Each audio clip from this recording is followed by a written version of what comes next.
Final Fantasy VII is widely considered to be one of the most influential Japanese RPG titles in gaming history. It has had a lasting impact on gaming and pop culture in general, and several aspects remain outstanding after over 20 years since its original release. While the game is currently undergoing a multi-part remake process with the first part available out of a speculated 3 or 4, gamers who haven't had the chance to play the original might find themselves wondering whether they should give it a go or start fresh with the remake series. For better or worse, the original Final Fantasy VII is a unique experience that deserves attention for multiple reasons.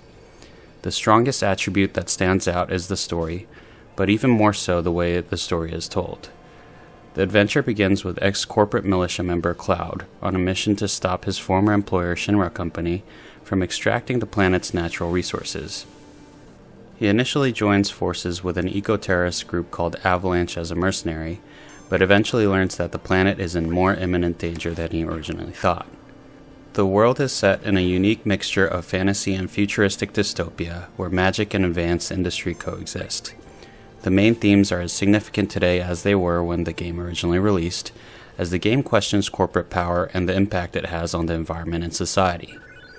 Another prevalent theme is personal growth explored through the development of Cloud and his allies. The game takes a cinematic approach to tie everything together, blending gameplay and CG to create an illusion of seamless transitioning.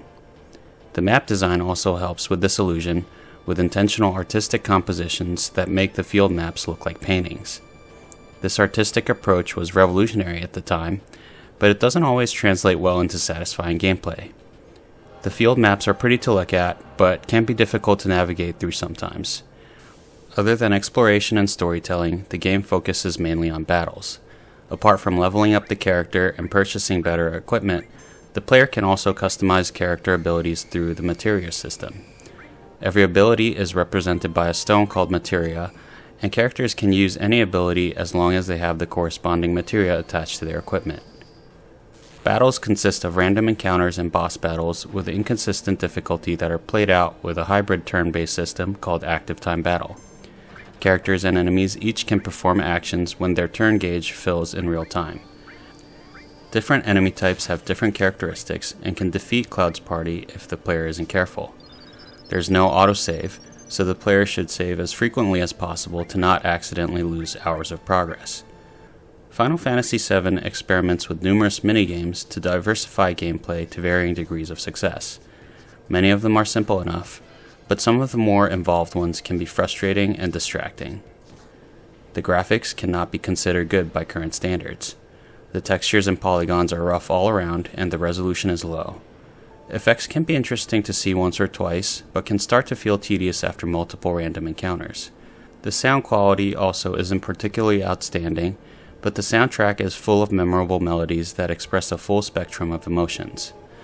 Players who want to only experience the story can increase the overall speed of the game and become invincible during battles, or even avoid battles altogether in modern versions. Final Fantasy VII can feel aged at times, but is still a wholesome and unique experience. I give it a Nabemono.